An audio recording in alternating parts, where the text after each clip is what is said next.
Our world, as you know, is flirting with protectionism once again. Governments are looking to impose trade barriers, resorting to tariffs to protect their domestic industries. In effect, we are rolling back investments, decades of investments in free trade. And it seems to be in response to China's rise as a manufacturing power, a rise that has, frankly, no parallels in history. China accounts for more than 30% of the world's manufacturing output, which itself is mind-boggling. And they have a big, their domestic consumption is huge, but these goods are also flooding other markets. So the world has to find a way to balance this. The question is trade tariff the way to do it? Or are we inadvertently playing into China's hands? That's what we'll discuss. We have a very interesting panel put together by the crack team of Dr. Samir Saran and ORF. So let's, without wasting any time, start. I'll start with you, Tony Abbott. We've seen different responses to Donald Trump's tariffs. Countries like India and Mexico have decided to wait and watch. Countries like Canada and players like the EU have decided to respond. What do you think is the best way to deal with this? Well, this is a fascinating topic. Can tariffs trump China? So we've got tariffs, we've got China, we've got Trump. I mean, the three most interesting topics in the world right now. Look, just on China, under its current leadership, China is determined to be, first of all, the world's dominant power by mid-century, and second, to be the world's dominant economy even before that. And I think we have to appreciate that a world dominated by China would be very different from the world we've got, which for most of the last 70 years has been under the Pax Americana, if I might use that phrase. So let's be clear about what China wants to do. Let's also be clear about what the incoming president wants to do.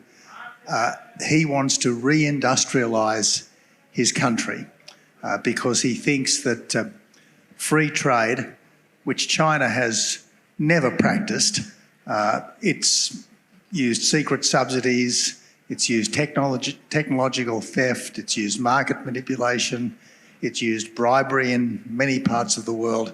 He thinks that free trade has basically enriched China and damaged large sections of America.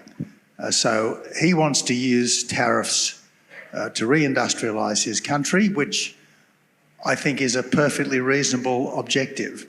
Now, we've got to appreciate that a tariff is a tax. I mean, there are lots and lots of taxes in the name of the green transition. We are imposing a lot of taxes on ourselves, quite apart from the tariff tax that President Trump wants to impose on his own people. But I think that under the circumstances that apply, it is perfectly reasonable for the Americans to apply very substantial tariffs to China. It's just that so far they've imposed more substantial tariffs on their strategic friends than on their strategic foes, and I think that's a bit mystifying.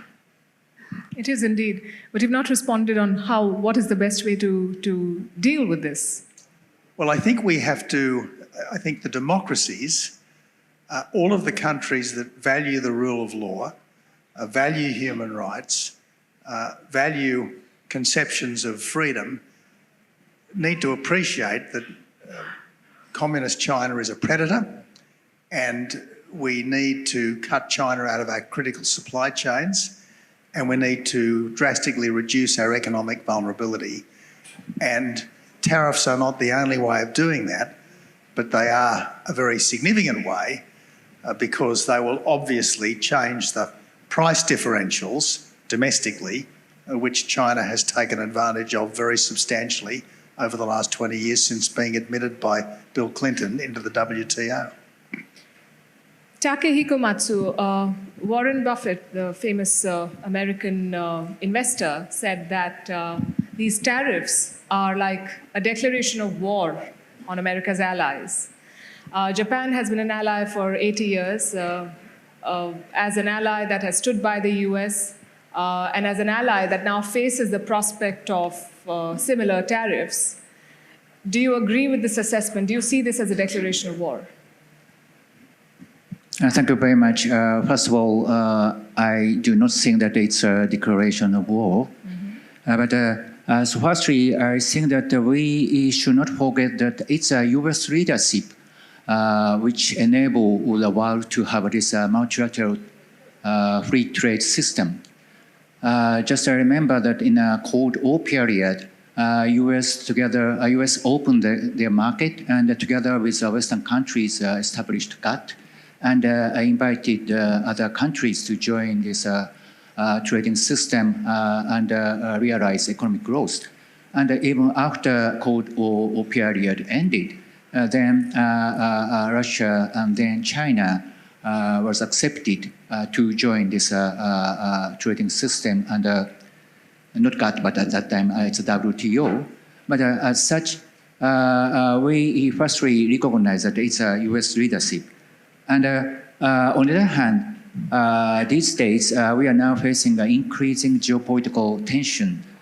Of course, tension between U.S. and China, and the Russian aggression against Ukraine, and the chaotic situation continuing in Middle Eastern countries. So, in this sense, we may be able to say that the foundation or foundational condition of this multilateral trading system might start to be eroded. And indeed, we also see that civil-military fusion are now more and more advancing, and as a result, we are seeing that more scope of the economic activities affecting national security. In addition to that, the supply disruption at the Corona period, as well as weaponization of economic dependence, increasing our awareness of economic security.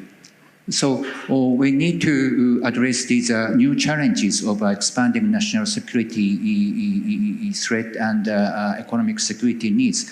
So now I understand that U.S. it's much more difficult to get a political support to continue open their markets and accept this trade deficit. But I think such kind of a structural change was behind this the change of U.S. trade policy. And of course, Japan, we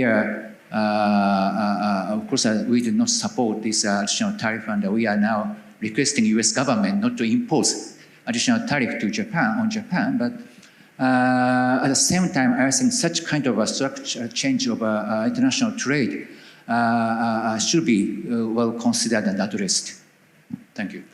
Jane Hall-Lute, do you think tariffs and barriers as a policy tool have a place in the 21st century? I ask because the world is so interconnected, and I'm sure all of us agree that tariffs hurt the United States as much as the country that it is targeting those tariffs towards.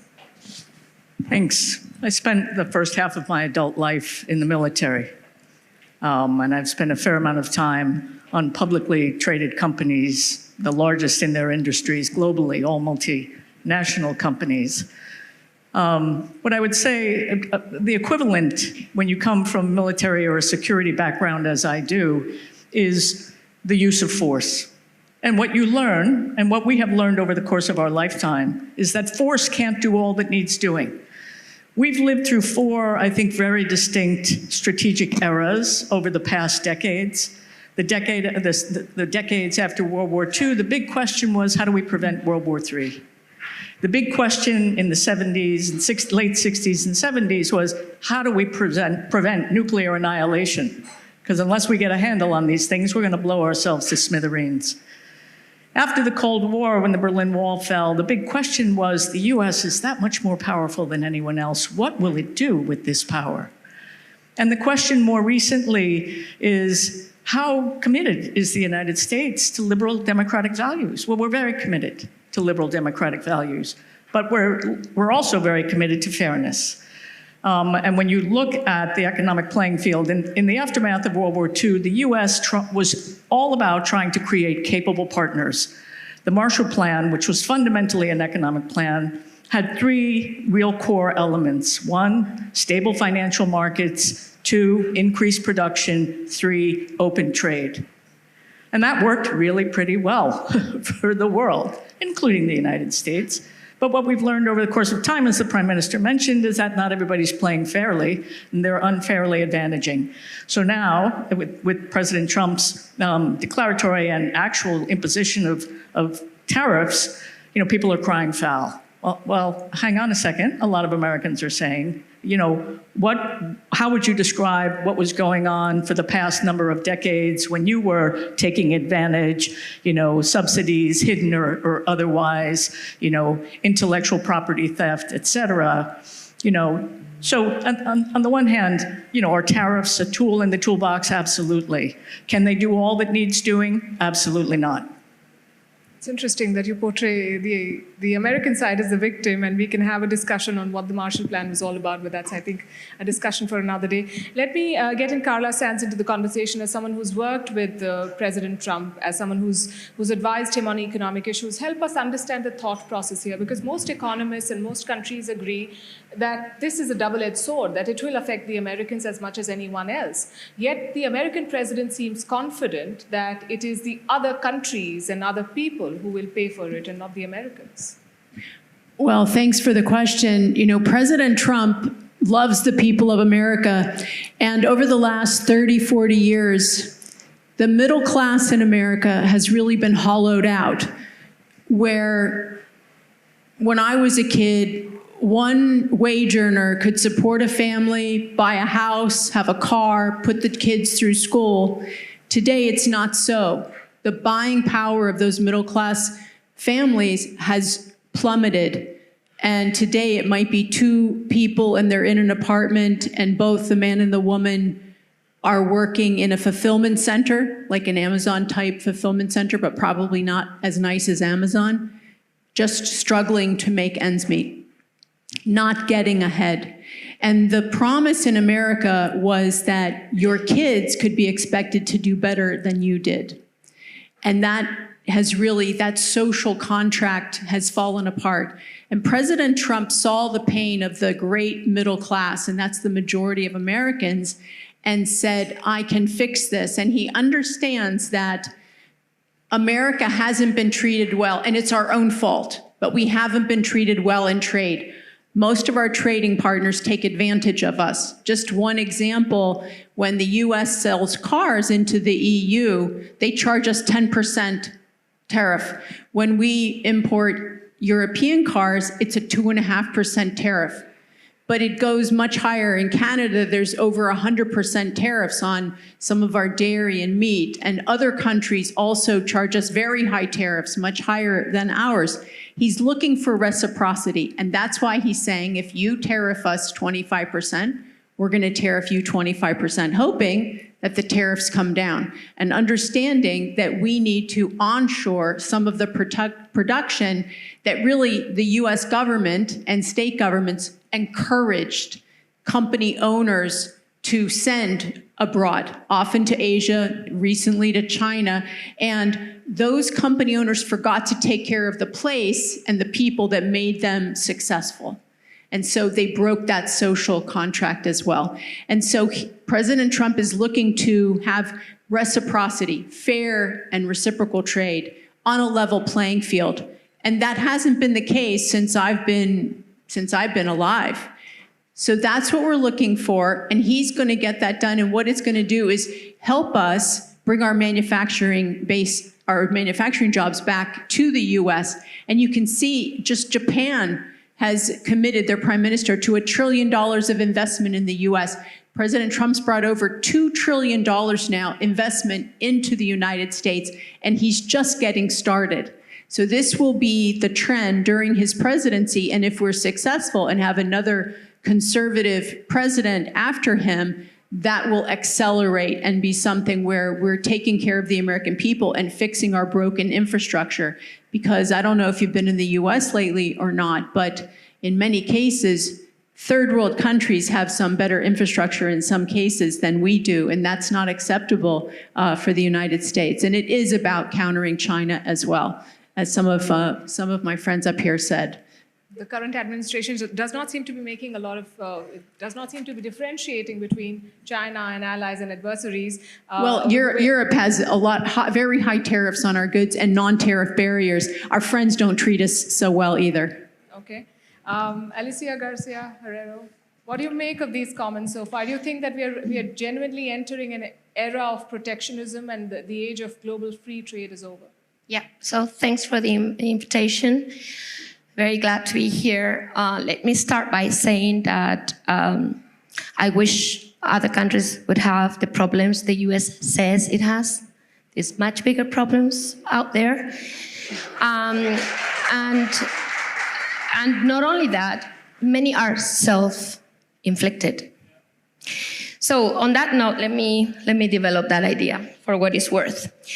The first thing to say is that what you think is a very big trade deficit is actually something that Ricardo Hausmann, famous Venezuelan trade economist, calls dark matter. What is that? When you actually look at your magnificent, let's face it, tech companies and multinationals in the world, just the repayment of the profits they make in the world would actually vanish your trade deficit.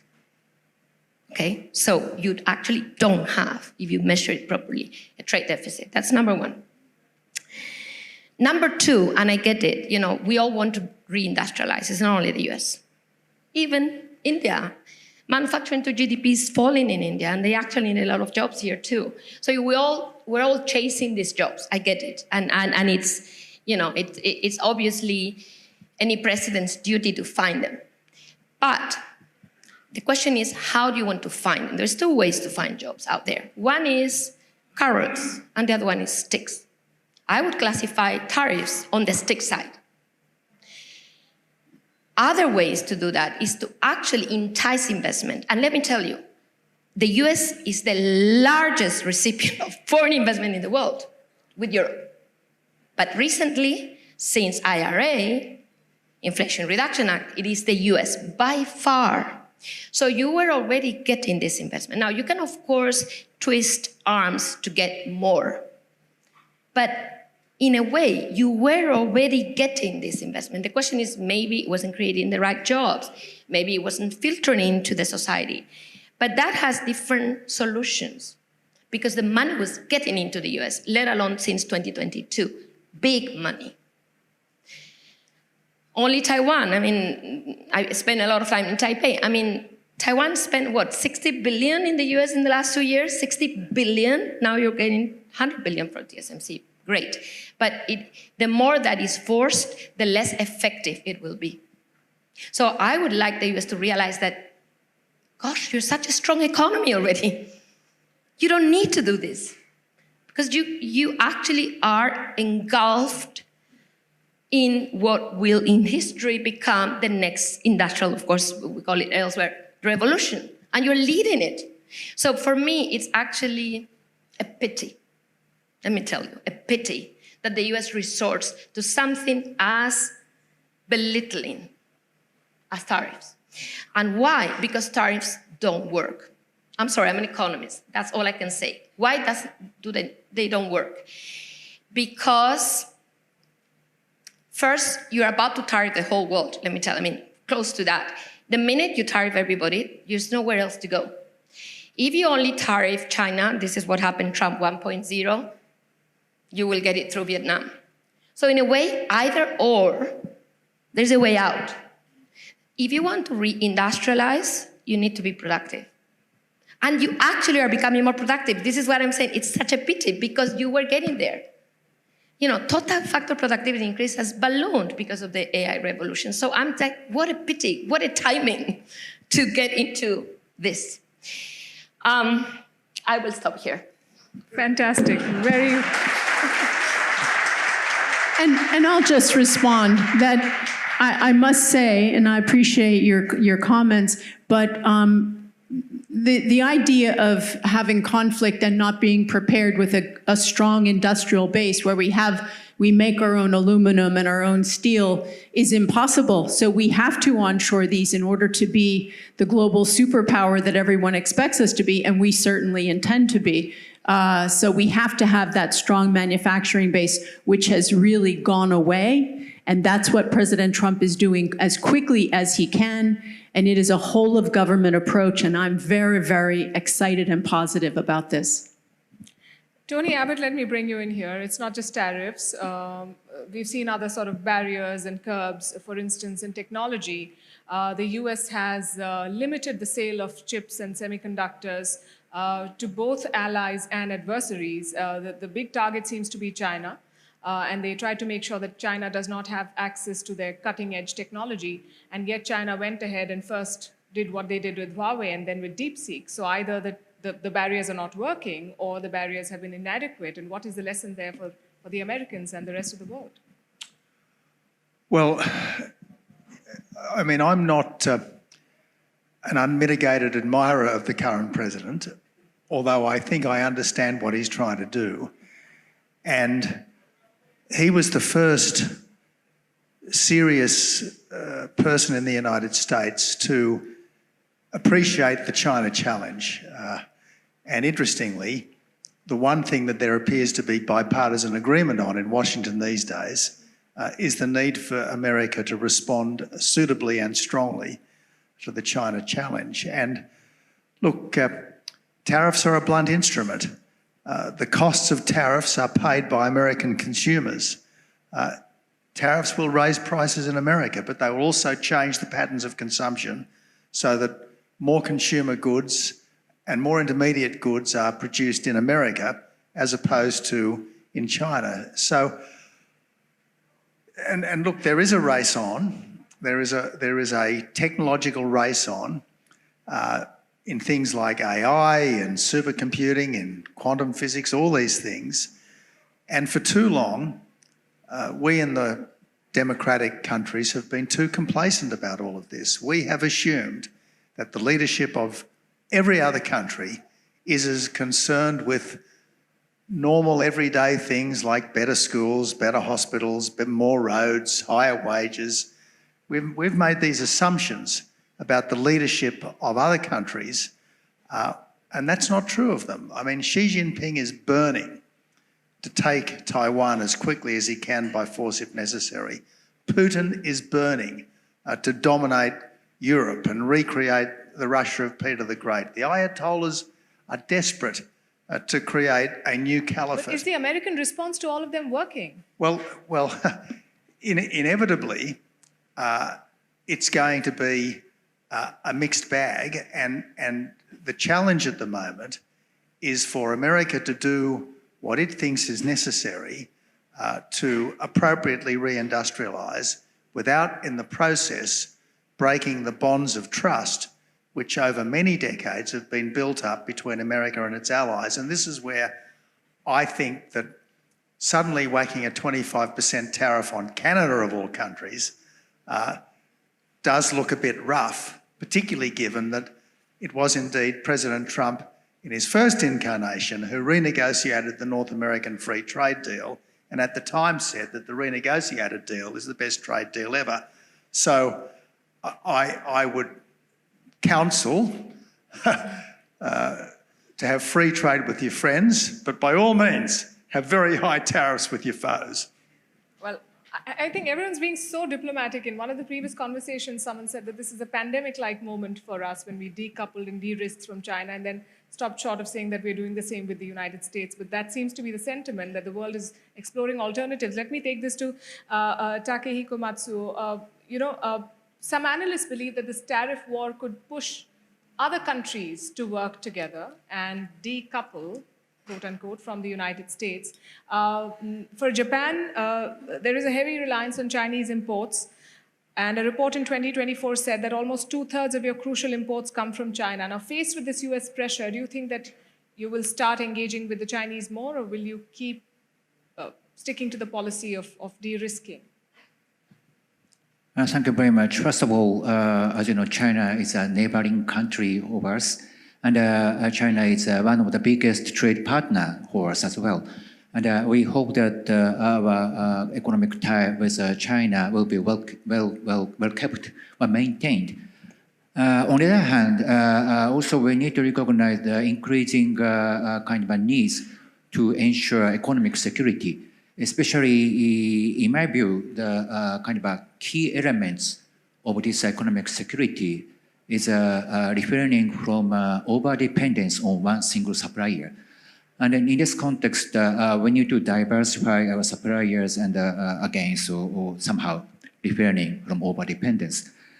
And so in short, so we want to keep our strong economic tie with China, but at the same time, we need to consider this economic security, economic security needs.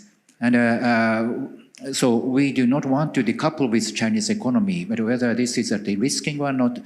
So in my view, it's a kind of economic enhancement of the economic security, refraining from over-dependence on one single country. But if you call it de-risking, then it might be de-risking. But it's a kind of our position, our thought.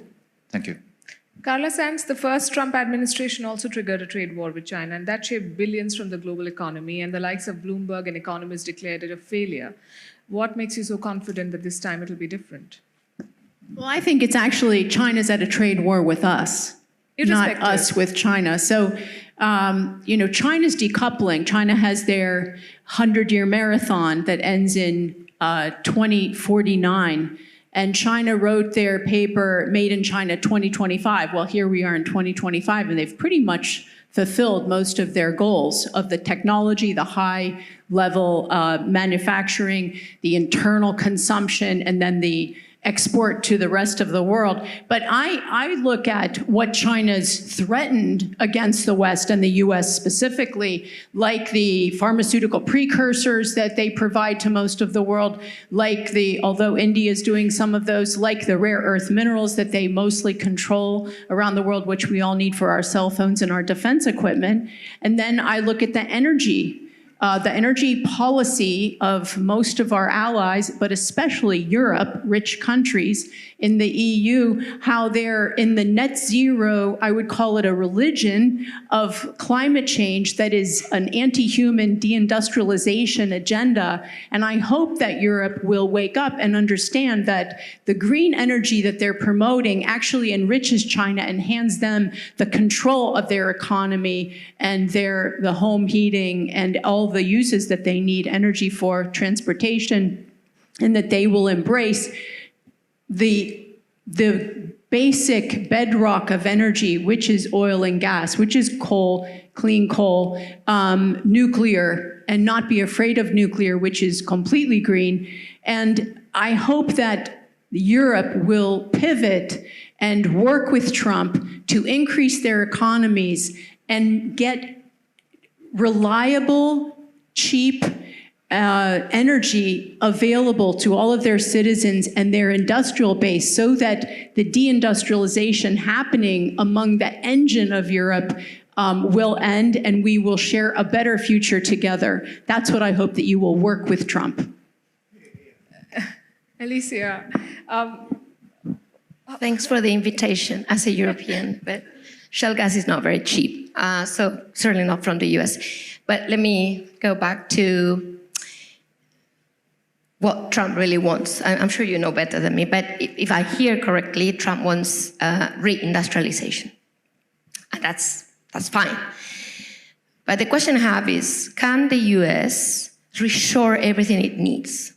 I hope the answer is no. I hope, because, if it were yes, I don't think American consumers would be happy about what it means to reshore everything back to the US. So the question is, let's call it supplementary supply chains, yeah? Supplementary. We don't need to really, make China disappear, I hope. Yeah, it's there. And, there's a lot of countries trading with China. So imagine we want to create a supplementary supply chain, just in case supply chain.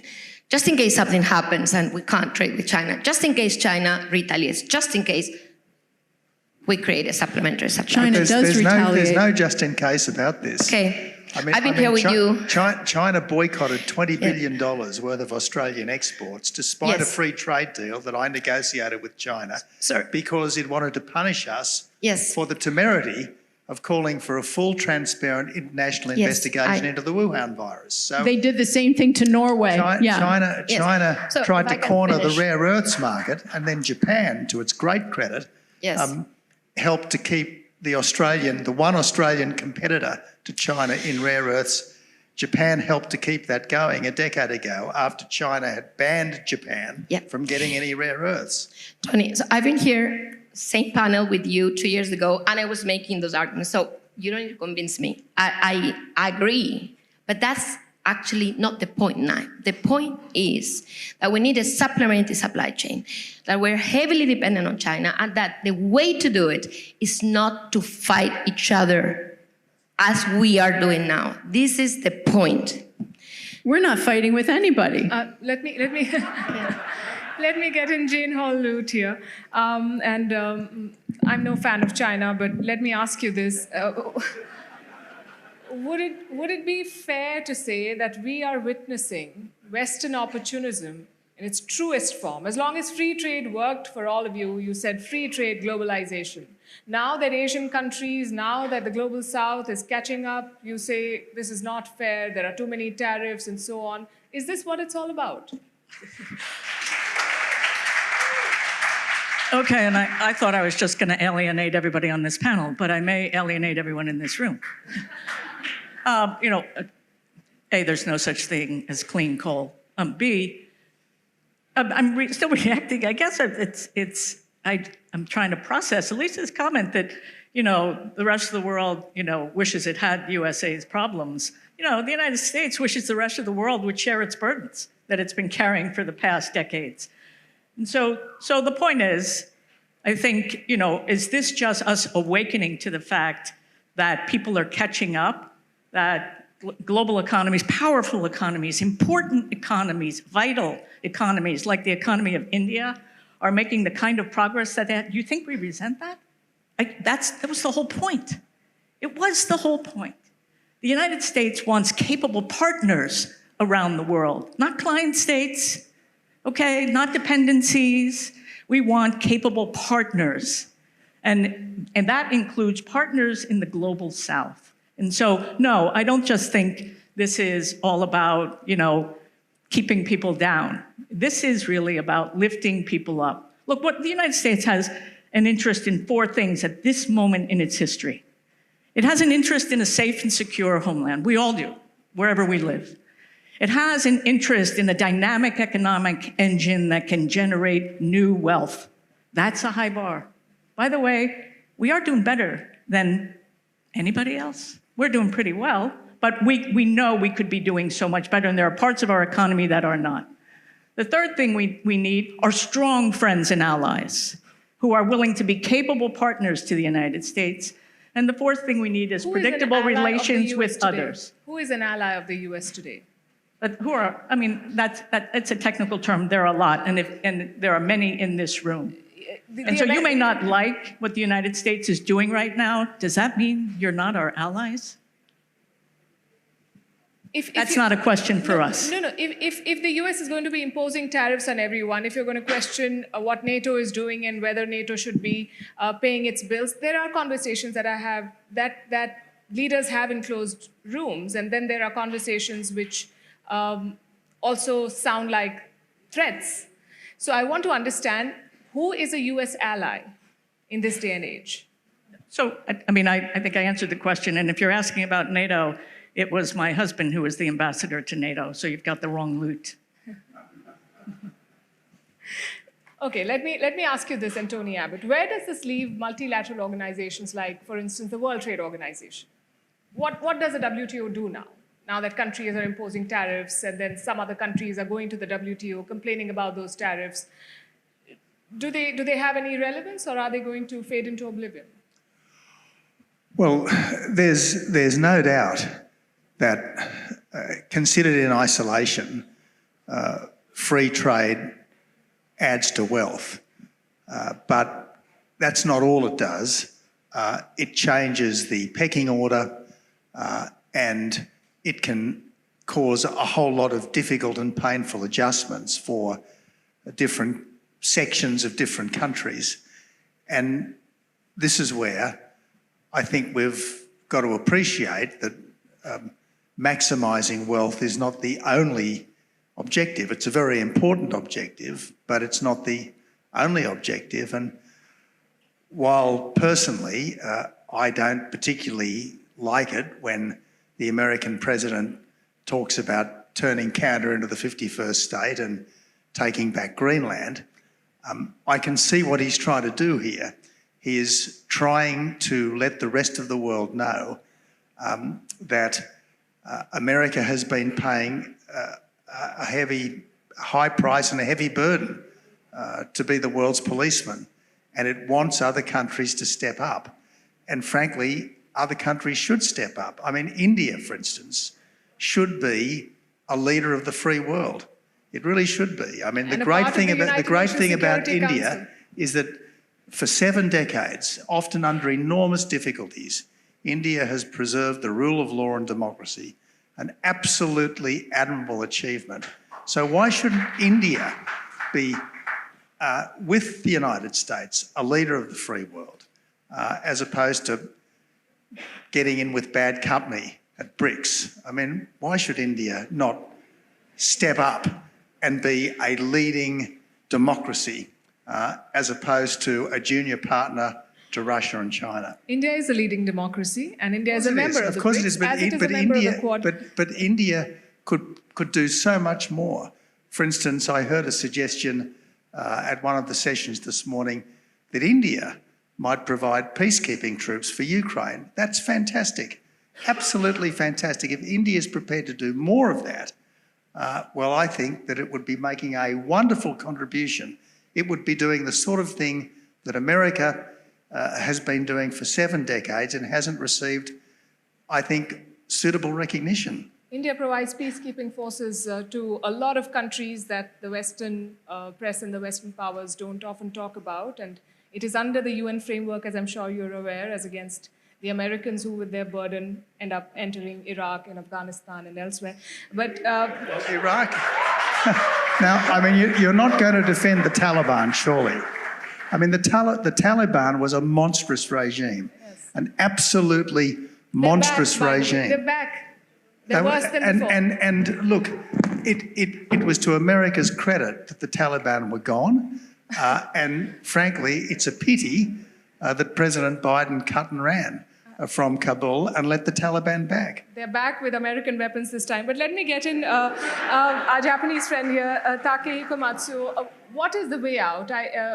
How do countries deal with this tariff wormhole? How do you get out of it? And you understand that, you know, the points that everyone else has made, that there is a trade imbalance with countries like China. So if tariff is not the way, how do you do it? What is your advice to countries dealing with Trump and to Donald Trump himself?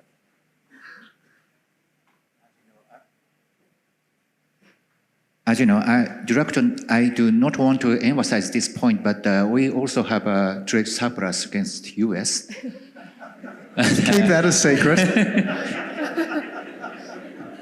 And of course, we are now making efforts to increase our trade and investment with the US in a mutually beneficial manner. And through these efforts, we hope that we could find a way to request US not to impose additional tariff or lift their additional tariff on Japan.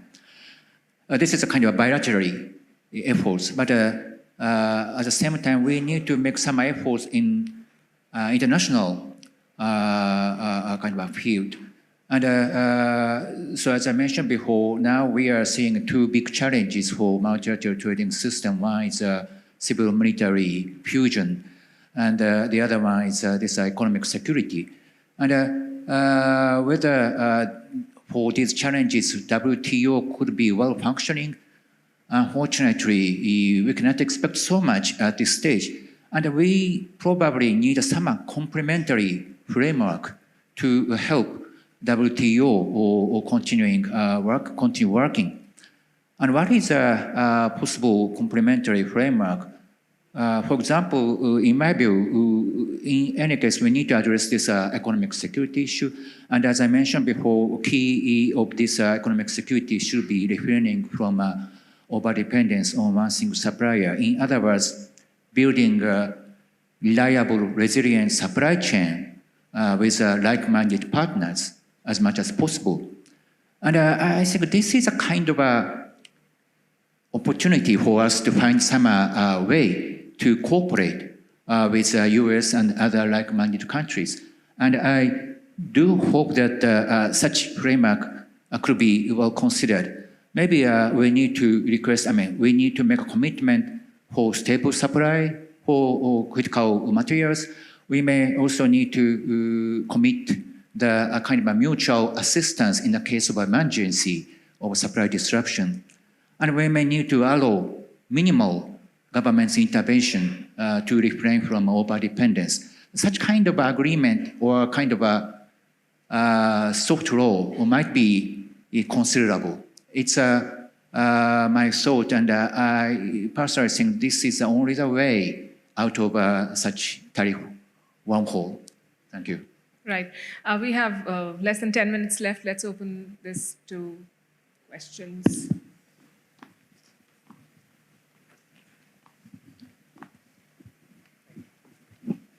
Oh, hello everyone. I'm Shreyas. I work at Deloitte India as a business consultant. My question is, excuse me one second. Given the fact that we are in the middle of the tariff war, what role can groupings like Quad play in stabilizing the trade and security in the Indo-Pacific region? The question for? It's for entire panel. That will take another hour. I would love to hear from Mr. Tony regarding this. Well, I think the Quad is a very, very important development, and all credit to the late Shinzo Abe of Japan for proposing it, and all credit to Narendra Modi for turning it into a reality. And the important thing is to keep the momentum going. It's an informal grouping, no written document, no formal organisational structure, not against anyone, but for incredibly important things, for the rule of law and for the rights of all countries not to be bullied by anyone else, and with a preference for freedom and democracy. So this is potentially an incredibly significant development, but it's only going to work if there is sustained interest and commitment from the top down in all four countries. It can't be something that waxes and wanes.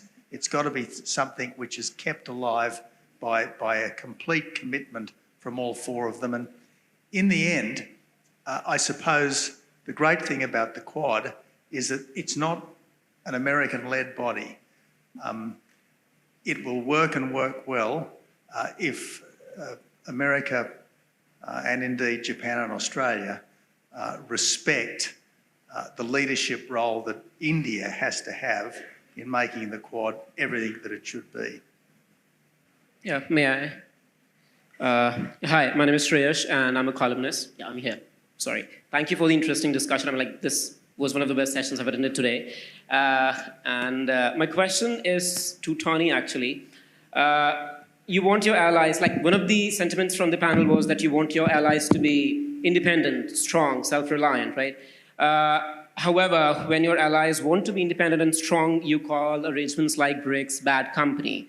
And President Trump also threatens against de-dollarization. So how does it exactly work? And also on the side note, why can't the West digest strategic independence of its allies, especially when it's coming from the global South? Thank you. Well, I don't want any country to have a bad relationship with anyone, but I think you've also got to appreciate your interests and your values. And I don't think that it's in India's interests to see Asia dominated by China or to see Europe dominated by Russia. And it's certainly not in accordance with India's values to see dictatorships flourish at the expense of democracies under the rule of law. And whatever faults the democracies have, At least there's a commitment to liberal pluralism in those countries, which doesn't exist in places where if you say the wrong thing, you suddenly get too close to a window, or if you say the wrong thing, your plane blows up, or if you're of the wrong ethnic background, well, you might find your province turned into a giant concentration camp. I mean, I think that India's interests and values are much better served by a strong partnership with its fellow democracies than by hanging around with dictatorships. And if I could just say, I want to compliment India for saying that they're not going to join the rest of the BRICS nations in backing an alternative, a gold-backed dollar alternative for trade. That was really encouraging. May I ask a question, please? Next quick. Hello, ma'am. Who has the mic? My question is to Kala Sands. My name is Sanjay Kumar. I'm from New Delhi. I do understand the thought process behind the tariffs, like China Shock 1.0, 2.0 is going on. The Vice President J.D. Vance spoke hilly-billy. But the technology, AI technology being stopped, you're not giving it to China. They came up with DeepSeek, under $60 million. What is the guarantee that the tariffs will work when China today is talking about that the elephant and dragon should dance together? Right, and they snuck those chips out of the GPUs out of Singapore, I think it was. That China has a history of stealing, both in actual fact and IP theft and forced technology transfer, and a lot of bad behaviors that shouldn't be acceptable. And I'm encouraged that we can have trade with fellow nations that we have security cooperation with, but this is going to happen. They're going to develop great chips because they have purpose to do it and they have good developers. I'm encouraged also that Taiwan is investing in the US and will be able to manufacture chips in the US. I think that it's really important that the like-minded countries win in this race for quantum computing and AI. I think it's an existential threat if we do not win, and if China wins. I wouldn't like to see the world that's created 20 years later. I think it's terrifying, but I hope I answered your question. I finally should ask this Let's question. I have to go three times. The last one, ma'am. I'm Kausav Burva. I'm representing a think tank called The Attaché. This is for the entire panel, whoever wants to answer the question. For any other ideology to sustain, we definitely know that there should be an hegemonic consolidation which takes care of it well. So considering the WTO's wonderful mechanism, which is the dispute resolution mechanism, for any other trade war that has to happen in any other person or any other country for that matter who wants to go and complain at the WTO dispute resolution mechanism, we know that the dispute resolution mechanism has to have a certain number of officers, certain number of adjudicators, going on to the question of the quorum. So the present quorum of WTO dispute resolution mechanism has not been met. So how do we take care of this war of trade and tariffs again? This is my question. Whoever wants to answer it. Thank you so much. I think for the US, the age of multilateralism is over, and we're going to be seeking bilateral relationships in trade because we can address the non-tariff barriers as well as the tariffs, to have reciprocity and encourage lower tariffs overall and lower barriers. We haven't been treated so well in trade, and there are a lot of barriers to American goods around the world. So I'm just going to add one point to that. As I said, the U.S. does not feel as though it has been very well treated. And, the reaction of the room on, on the point that was made about the disastrous withdrawal from Afghanistan, tells me that you all think that's where the story ended. If you're a woman in Afghanistan, the story is not over by a long shot. And who else is engaging in a systematic way? I'm not saying the U.S. is perfect. It's not. And I don't think we're trading multilateralism for bilateralism. I think we're trading multilateralism for microlateralism. And it's not just us. I think everyone is going to issue-based transactions for the moment. Is this where we're going to be 5 years from now? I don't know. But wherever it is, I hope I'm not limited to what I can think of at this moment. So, We'll have it with one lady, please. oh, yeah. Hello, ma'am. Hello, everyone. My question is simple, that today we talk about that countering China. And my question is, did we really counter China, or is it a theoretical concept only? Did we counter China at all? Have you been able to counter China? Yes, please. Yes. Well, So it's a very good question. I get what the US is doing regarding China, but frankly, it's backfiring. And exactly that's the spirit of that question, because where's the alternative? I mean, I would get it if the US would say, look, this is your trade agreement here for India, here you go. We are building our supply chains here. There will be what we call non-red supply chains, and forget about imports from, I mean, I would get that as a counteroffer. But where is the counteroffer? Where are the trade deals? Where is the investment? You're actually bringing investment to the US, which I get it, but where is the investment that the US will make in all of these countries asking for an alternative to China? Where is it? very, very briefly, no one says we've got to counter India, because India doesn't threaten anyone. And we will only want to counter China while China, under its communist leadership, bullies all its neighbours and ultimately has hegemonic ambitions. And my hope is that at some point in time, the good people of China will decide that they are owed a much better government than they've currently got, and a much better system than they currently have. That's a good point to wrap on. Thank you very much, all of you.